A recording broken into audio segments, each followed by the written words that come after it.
नमस्कार मित्रांनो, मी रवी सांगळे विघ्नहर्ता कम्प्युटर्समध्ये आपलं स्वागत करत आहे। मित्रांनो, एक अत्यंत महत्त्वाची आणि एक सर्वांसाठी उपयुक्त अशी सूचना तुमच्यासाठी मी सांगत आहे। लाडकी बहीण योजना ज्या महिलांची KYC करणं अद्यापही बाकी असेल त्यांच्यासाठी 31 डिसेंबर 2025 ही शेवटची तारीख आहे।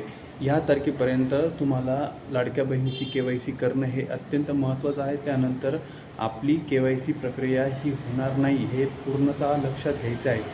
त्यानंतर दुसरा मुद्दा आहे आधार कार्ड आणि पॅन कार्ड एकमेकांशी लिंक करणं।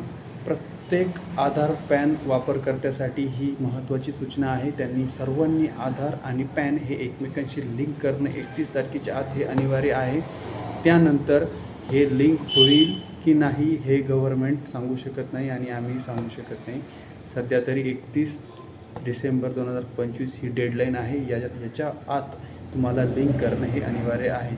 त्यानंतर प्रत्येक वाहन चालवणाऱ्यांसाठी महत्त्वाची सूचना अशी आहे की HSRP नंबर प्लेट आपल्या वाहनांसाठी अत्यंत महत्त्वाची आहे आणि ती बनवण्यासाठी त्याचं ऑनलाईन ॲप्लिकेशन करण्यासाठी 31 डिसेंबर ही शेवटची तारीख आहे। या तारखेपर्यंत तुम्हाला HSRPसाठी ऑनलाईन ॲप्लिकेशन करायचं आहे आणि त्यानंतर तुम्हाला HSRPचं ॲप्लिकेशनची पावती घेऊन शोरूमला जाऊन HSRP नंबर प्लेट आपल्या गाडीला बसवून घ्यायची आहे।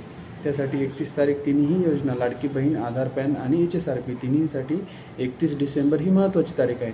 आपण या तारखेच्या अगोदर आतमध्ये सर्व तिन्ही सूचना मी ज्या सांगितल्या तिन्ही योजना आहे यांच्या KYC, HSRP आणि आधार पॅन लिंक हे सर्व करून घ्यायचं आहे। धन्यवाद, नमस्कार।